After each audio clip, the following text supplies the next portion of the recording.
Alright guys, welcome back to Swahili Nation 1 Africa, and today there's something I want to break down for you a little bit. We're talking about what is happening in Africa and all the conflicts that are happening in different corners of Africa. And my hope is that at the end of this video, you'll be able to understand a little bit of what's really going on. And these are my personal opinion, and you guys are welcome actually to share your opinion as well. So let's jump right here and I'll show you something that I've prepared a little bit. So right here on the board, I have 3 countries that I've specified them. Of course, I have the country of Niger, I have the country of Ethiopia, and also the country of Sudan. And I want to explain to you what's really happening in these 3 different countries. There's something similar, something that relates in all these 3 countries, but also they're very different in a way. So this is how I categorize them. Starting from Sudan, what is happening in Sudan, most of us we know, it's about rival. It's a greedy war. It's something that is happening between 2 different leaders. 2 different leaders, one on the regime, another on opposition, but trying to fight with one another because of the regime. And we've seen, in the context of Sudan, we've seen this a lot of time in Africa. For instance, you can take an example of what happened a long time ago in DR Congo between Patrice Lumumba as well as with the other opposition leader. You all know that Patrice Lumumba, he was the first prime minister of Congo, but then the opposition leader, the Belgian people who actually colonized Congo, they wanted to overthrow him because of his vision that he had for the country. So they used actually his own people, like Congolese, to actually kill Lumumba. And to be honest, who to blame there? Again, is Africans, because they're the one who actually sold their own leader to Belgium. And all know what happened. So basically, everything about Sudan, the main cause of Sudan war and what's happening right now, it's greed. Putting greed above your people, putting greed above the well-being of the country. You know what I'm saying? It's all about leadership. It's all about leadership. It's all about controlling, but you care nothing about people. And we see this a lot in the context of Africa. And most of the time, there's always some elements that are coming outside of Africa. There's always different people who they're always putting fuel in the fire, putting gas in the fire for things to get where they are. But again, who to blame in what's going on in Sudan? Again, it's Africans. In the context of, let's go in the context of Ethiopia.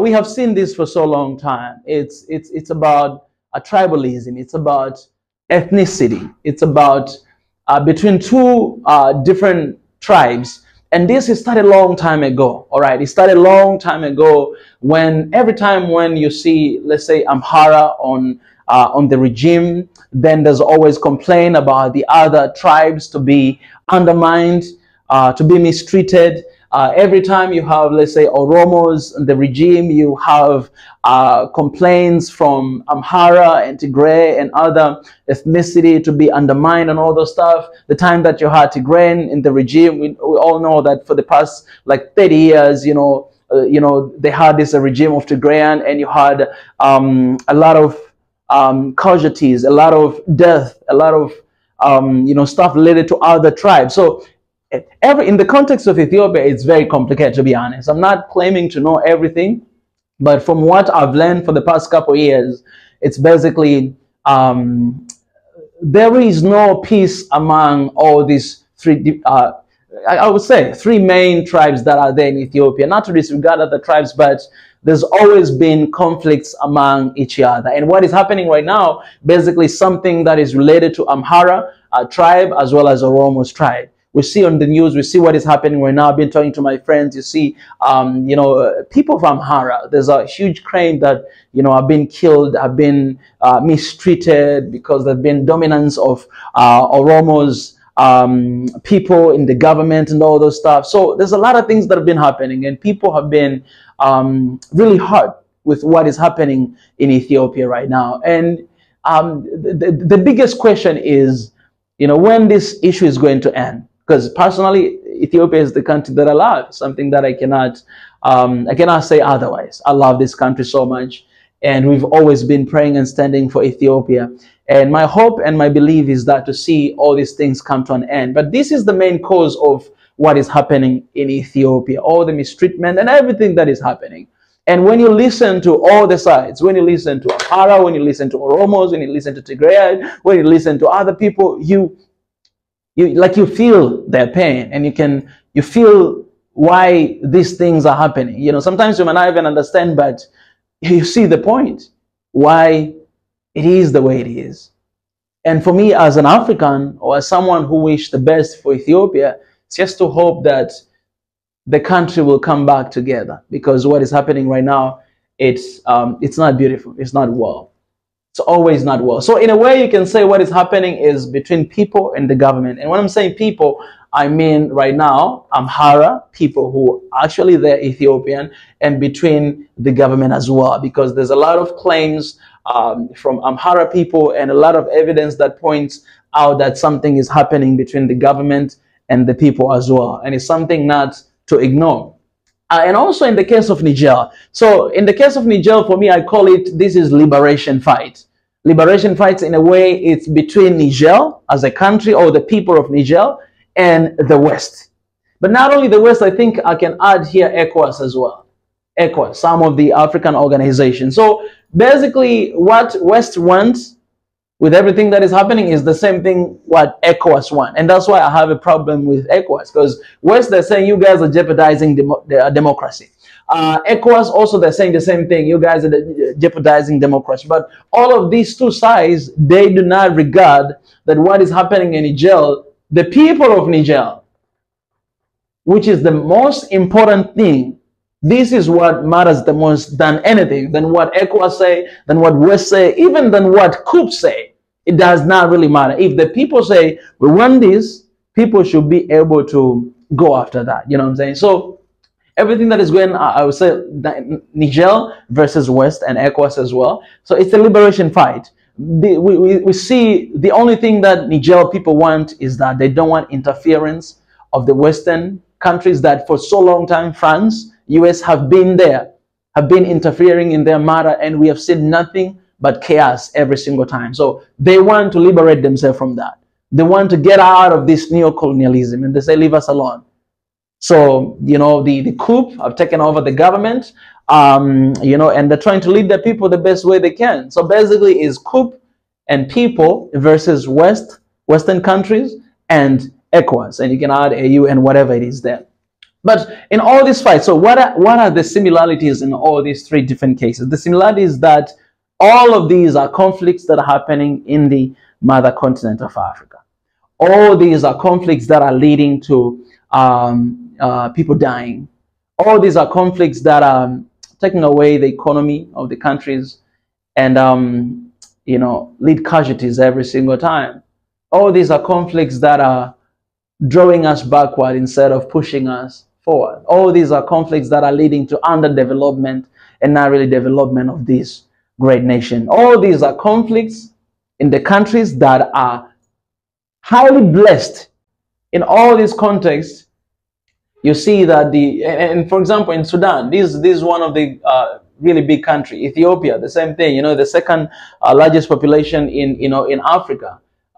Niger is a very important body when it comes to uranium and other important stuff. So all these countries, they're very special. Every single country in Africa is very special, and they have something that the world needs, the world wants. But who to blame in all these conflicts? Who to blame in what's going on in Niger? Who to blame? Are we going to blame France? Are we going to blame the West and leave the people of Niger alone, or leave the ancestors alone? Who to blame in Ethiopia? Are we going to blame Amhara? Are we going to blame Oromos? Are we going to blame the government of Ethiopia for what is happening there? Who to blame in Sudan? Are we going to blame the two rivals leaders that have been fighting and causing a lot of death in the country? But so I came up with a few solutions that I think if we go down this road, then we might bring about a peace and stability in this country. Starting with Sudan, I think what is needed is unity, of course, between these two sides, two leaders, agreements between two leaders, and resolution as well. What I mean by unit, I mean, in most of cases, most of the time we've seen in Africa when two rival leaders are fighting against each other. We have seen that in Kenya during the regime of Uhuru Kenyatta. when, you know, Raila Odinga and Uhuru Kenyatta, they were having some, you know, conflicts and everything. They had to come together for the sake of the country. And I think that's the same thing can happen in Sudan. I think there's a need to care more about the country than the leaders. You know what I'm saying? Like there's come a time that we need to prioritize the country and the well-being of the people in the country. And that even if it means that you're going to get what you never wanted to get, you got to go after that to protect your people. Because what is happening there is so bad. You know, we have witnessed here in Tanzania, a lot of students from Sudan, they came here to Tanzania, they're going to university here because there's no peace there. They don't see future there. They don't see life. And we should not embrace that. So I hope two leaders will reconcile by the help of African governments and African leadership to bring the two sides together to save the country. In the case of Ethiopia, I see that there's a need for reconciliation between the people and the government. So here's what I see. People, they hate government so much right now. And when I'm saying people, I mean Amharas, because they're the one that have been facing a lot of things that are happening. So there is no peace. There's a division between this one tribe and the government as well. And what is needed here is reconciliation between them. And I think what government can do is to address these things openly and to talk about them regularly. Because I don't see any breakthrough without communication. Wherever there's no communication, there's no breakthrough. If the government address and reply to all these 1,000 questions, all these accusations, all this evidence that the people of Amhara bring against the government, if they respond to them, not only respond to them, but if they deal with them, then there might be a peace in Ethiopia again. What is needed is for the government, because whatever you have government is not there for just Oromos or for just Tigrayan or for just Amhara. Government is there for all the tribes. So the government must be there for all the people. And if one tribal group feel inferior, then government has a responsibility to change that. It is the responsibility. Whether you've done something wrong or you have not done something wrong, you have a responsibility to do that. And I'm not saying this thinking that it's an easy thing. In the case of Ethiopia, it's very complicated. I know it might not be an easy thing. But at least we can do everything we can to bring back the peace in this beautiful country of Ethiopia. I love this country. I've been there so many times. And I love the people as well. We have a responsibility to do that. Niger, in the case of Niger, I think just no interference, you know, to matters that are happening there. Leave Niger to Nigerian people. Whatever that is happening there in Niger, what we have to focus on is we have to focus on what people want. Not what West want, not what ECOWAS want, because you're not there. You don't even know how people have been living for all the time. Leave the country for the people. If they decide the coup to take over the leadership, leave it to them. Whatever consequences that is going to happen, they're going to face, it's going to be up to them. But for now, if you want peace in Niger, we need to leave matter to their own hands. If you're going there to reconcile between whatever it is, then we need to listen to the people, what people want, and to give them what they want. We can change that for the sake of the people. So all these three decisions we do for the sake of the people, we do for the sake of the countries. Are there going to be negative consequences? There might be. But why not trying and to see if there's not going to be stability again in these countries? Niger, Ethiopia, Sudan. One Africa in our generation. This is what we want. But we cannot achieve one Africa in our generation if we don't have one Niger, one Ethiopia, one Sudan. We cannot achieve it. So everything goes down to unity. Unity in the personal level. You, yourself, body, spirit, and your soul. In the family level. In the community level, village level, city level, country level, and eventually continent level. We need that unity. And it begins all the way from the roots and all the way to the, to the top. That's what we need. So you guys let me know what are your evaluation of what's happening. And let me know in the comment section. And if you have anything to add, please do so. But finally, I'll just say what I wish for all these great countries is love, peace, and unity. And I hope all Africans will come together at this very moment, regardless of our tribes or our religion or our countries, but will come together in solidarity to change that. And I believe people can do that, mostly a diaspora. In the case of Ethiopia, diaspora can do that.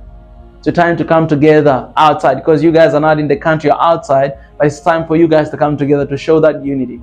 You know, I believe the change can happen, you know, in the country as well, regardless of what is happening, regardless of what is going on, it can happen. And most importantly, prayer. Pray until something happens. I believe in the power of prayer, and I believe this is the crucial moments that we Africans, we have, and we must pray for Africa every single day and every single moment. So here in Swahili Nation, we are going to choose one day that will be just coming and pray for the continent of Africa. I understand some of you might not believe in that, but I believe in that, and I have this privilege, and I've been honored to lead this family. So we're going to take that road and start praying for our countries and for our people, because this is not coincidence. And we're going to bring our people together. We're going to bring Africa together, and we're going to do it spiritually and physically, because everything you see physically is starting spiritually. So once we are united in the spirit, I'm telling you, everything will be manifested in the physical world as well. I love you, and God bless you. Thank you.